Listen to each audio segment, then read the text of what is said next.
zantuttuka. Shin za a yi maulidi ko ba za a yi maulidi ba? To ni abin da na fahimta shine idan a baya muna da lokacin tattauna wannan, to yanzu mu tsaya mu biya bashi. Ana bin mu bashi a ƙasar nan. In muka kira sunan annabi Muhammad sallallahu alaihi wa sallama, ana bin mu bashin bayani cewa wai wane irin saƙo ya kawo ne. Shin kashe-kashen nan da ake yi a arewa ba yi da alaƙa da saƙon shi? Don na ganin mu tsaya mu buwa da fifiko wajen karantar da mutane cewa wannan kashe-kashe bai da alaƙa da saƙon annabi Muhammad sallallahu alaihi wa sallama. Ya fi mu tsaya muna tattauna cewa za a yi maulidi ko ba za a yi ba. Amma ba za mu iya yin haka ba sai mun yi wa maganar adalci ta hanyar mu yi bayanin wai ma menene maulidi.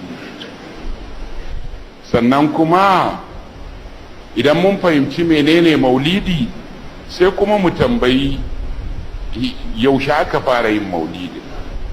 To sannan sai mu zo mu kalli annabi Muhammad sallallahu alaihi wa sallama a mu duba me ya kawo wa wannan duniya ne.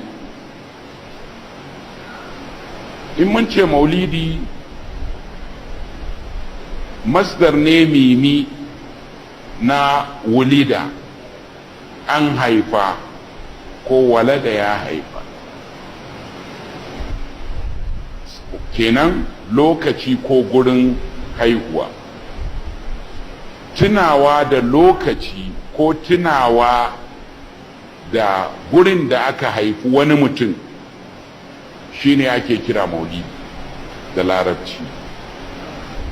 In mun duba tarihi, wanda ya fara yin maulidi irin a ce yau rana ce da aka haifi manzo sallallahu alaihi wasallama ta kewayo, don haka bari mu yi wani abu, mace ce ana kiranta alkhaizura. Matar halifa ce kuma ta haifi halifofi guda biyu. Ita ce babar Musa al-Hadi da kuma Harunar Rashid.